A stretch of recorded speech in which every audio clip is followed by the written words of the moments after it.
व्यक्ति ऐसी कथा सुन के वृंदावन चला गया और वृंदावन में जाकर के ढूंढने लगा। वक्ता ने कहा है श्याम सुंदर वृंदावन में है। सबसे पूछता ठाकुर जी कहाँ हैं, कोई कहता मंदिर में चले जाओ भीतर है, तो देखता रहता। कपाट बंद हो जाते तो फिर पुजारी जी से कहता ठाकुर जी कहाँ हैं, बोले गैया चराने गए। कहाँ गए, भांडीर वन गए। भांडीर वन चला गया, वहां जाकर के किसी गैया चराने वाले से बोला ठाकुर जी कहाँ हैं, बोले वो तो यहाँ नहीं है वृंदावन में। तो फिर वापस वृंदावन आ गया। उसका इतना विश्वास हो गया, जो जो कह देता था उसी बात को करने लगता। तब ये ठग ने देखा कि भाई ये दुनिया भर से पूछ रहा है, बड़ा सीधा है, बड़ा सरल है, उसके हाथ में सोने की अंगूठी है, बैग बस्ता है, इसमें भी कुछ सामग्री तो होगी, इसको हम पकड़ लेते। और ठग ने जाके कहा तुमको ठाकुर जी से मिलना है, बोले हाँ मिलना है भैया, आपके हाथ जोड़े मिलवा दो। बोले एक काम करो जमुना जी पे चलो, सारे कपड़े उतारो। कपड़े उतार दिए। बोले अंगूठी भी सब उतार दो। अंगूठी उतार दी, सब अपने जेवर उतार दिए। बोले अब क्या करना, बोले कंठ भर गंगा जी जमुना जी में चले जाओ और जमुना जी में जाकर के श्याम सुंदर को पुकारना प्रारंभ करो, मिल जाएंगे। तो कब मिलेंगे, बोले मैं खुद बोलूंगा आंख खोलो, तभी आंख खोलना। इतना विश्वास। भयंकर सर्दी का समय, जमुना जी में चला गया कंठ भर खड़े होकर के और बस पुकारने लगा श्याम सुंदर आ जाओ, हे श्याम सुंदर मदन मोहन, हे मधुसूदन, हे राधा रमण, हे राधा वल्लभ, जल्दी आ जाओ, मुझे दर्शन दे दो। और वो ठग जो लेके गया था उसने सब सामग्री चुरा ली, बैग बस्ता सब उठाया, लेके वहां से भाग गया। और वो आदमी खड़ा खड़ा पुकार रहा है ठाकुर जी आ रहे होंगे, हे श्याम सुंदर मदन मोहन मुरलीधर वृंदावन चंद, जल्दी आओ, मुझे दर्शन दे दो। सुबह से शाम हो गई, लेकिन वो बस उत्साह में पुकार रहा है ठाकुर जी जल्दी आ जाओ जल्दी। और फिर बोलता है गुरु जी ठाकुर जी आ गए क्या, और बाहर से कोई प्रत्युत्तर नहीं मिलता। तो फिर सोचता है अभी आए नहीं होंगे, तभी गुरु जी मौन है, कुछ बोल नहीं रहे हैं।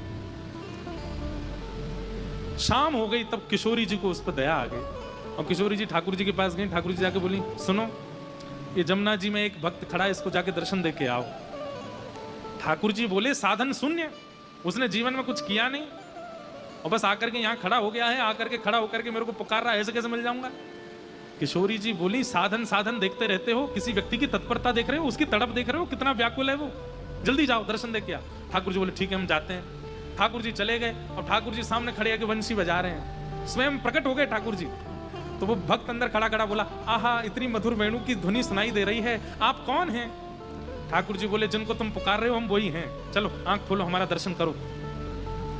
अच्छा ठाकुर जी आप आ गए, बोले हाँ। आप राधारमण जी हो, बोले हाँ मैं राधारमण हूँ। आप वही मदन मोहन हो, यशोदा जी के लाला, बोले हाँ मैं वही हूँ। अच्छा बाहर मेरे गुरु जी बैठे होंगे, उनसे कह दो वो मुझे आज्ञा कर दें कि मैं आंख खोल लूं तो मैं खोलूंगा, नहीं तो नहीं खोलूंगा, उनसे कहो। ठाकुर जी बोले दारी के हम तेरे सामने प्रत्यक्ष खड़े हैं और वो गुरु को ढूंढ रहा है, और वो गुरु कोई नहीं है, ठग है वो।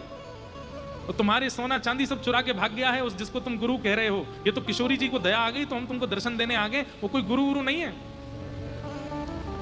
भक्त रोने लगा, आप कैसे कह सकते हैं, उन्होंने ही तो आज्ञा की थी कि जमुना जी में चले जाओ, नेत्र बंद करके बैठ जाओ, सब अपने आभूषण उतार के चले जाओ, तुमको श्याम सुंदर मिलेंगे। अरे मेरे गुरु तो कितने श्रेष्ठ हैं, सुबह से शाम हुई और आप सामने आ गए हो और आप उन गुरु को ठग बोल रहे हो।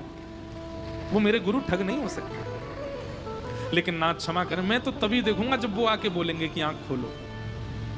ठाकुर जी बोले खड़ो रहे यहीं पे, मैं तो जा रहा हूं। और ठाकुर जी वापस चले गए। श्री जी बोली दिया है दर्शन। अरे श्री जी आप भी कैसे इनके पास भेज दे, उन्हों कह रहा है कि गुरु जी बुलाओ, और बाको गुरु मैं जानू वो ठग है एक नंबर को, और यूं कह रहा बात है कि बाव की आंख, अब एक ठग के कहवे पे दर्शन दूंगा मैं। श्री जी बोली दर्शन तो देने पड़ेंगे, तो क्या करना पड़ेगा, बोले ठग को ढूंढो, उसको ले जा करके जमुना जी पे उससे बुलवाओ कि आंख खोल, और फिर उसको दर्शन तो फिर आओ। श्री जी बोली मैं, ठाकुर जी बोले मैं ठग के पास जाऊंगा, बोले जानो तो पड़ेगा। ठाकुर जी बोले जय हो किशोरी जी, बड़ी सरल हो आप, आपकी सरलता में कभी कभी हम पिस जाऊं। ठाकुर जी गए वृंदावन में, ढूंढ रहे हैं ठग कहाँ है। वो ठग दिन भर में कितनी कमाई करी गिन रहा था, इतने में ही ठाकुर जी पहुंच गए। आहा त्रिभंग लली श्याम सुंदर कमर पे हाथ धर के उसके सामने खड़े हैं। उसने जैसे ही देखा, रूप माधुरी देख करके, रूप स्वरूप देख करके, वो पहले तो हक्का बक्का रह गया, नेत्र खुले रह गए। बोले आप, बोले श्री वृंदावन चंद ठाकुर जी हैं हम। अरे नाथ, मैं आज तक सोचता था कि मैं बहुत बड़ा ठग हूं, मैं बहुत बड़ा पापी हूं, लेकिन आज आपको सामने देख करके मुझे मन में आ रहा है कि मैंने पाप नहीं किया, मैंने भी पुण्य किए हैं, जो आप मेरे सामने खड़े, आपके मुझे दर्शन हो रहे हैं। ठाकुर जी बोले काम तो तेने एक भी अच्छा ना किया है, लेकिन तेरो चेला इतना बढ़िया मिलो, जाकी वजह से तो मेरे दर्शन हो रहे हैं। अब जल्दी चल और बाकू जाकर के आज्ञा कर कि वो नेत्र खोल के मेरा दर्शन कर ले। ठाकुर जी ठग को पकड़ करके ले गए जमुना जी। और जमुना जी जाकर बोले अब इसको बोलो कि नेत्र खोल करके श्याम सुंदर के दर्शन करो। तब वो ठग आया, उसने कही अरे भैया जल्दी नेत्र खोल ले, साक्षात श्री राधारमण लाल तेरे सामने खड़े हैं। जब अच्छा गुरुजी आप आज्ञा दे रहे हैं तो मैं खोलूंगा। फिर नेत्र खोल करके देखे, तब ठाकुर जी के दर्शन किए, दंडवत प्रणाम किए और चरणन में वंदन किए। ठाकुर जी बोले भैया मान गए तो है, तेरी भक्ति मान गए, एक ठग तेने गुरु बना लिए। आपसे हमारी एक प्रार्थना है, आप चाहो तो अभी अंतर ध्यान हो जाओ, पर हमारे गुरु जी को ठग मत बोलो, वो ठग नहीं है, हमारे गुरु जी हैं, उनकी आज्ञा से आप मिले। ये बात हम क्यों बता रहे हैं? भगवत संबंधी कोई एक बात झूठ झूठ में भी बोल दे, आप उस पर विश्वास करके मान लो। गुरु वाणी से भगवान मिलते हैं, बात सत्य है। रसिकों की आज्ञा से, संतों की आज्ञा से ठाकुर जी मिलते हैं, सब बात सत्य है। पर इन सब बातों की बात एक, भरोसे से भगवान मिलते हैं। ठाकुर जी पर विश्वास हो, वाणी पर विश्वास हो, तब ठाकुर जी मिलते हैं। इसीलिए श्री गोपीनाथ जी प्राप्त हुए, मधु पंडित जी। तो बस गुरु के वचन अटल कर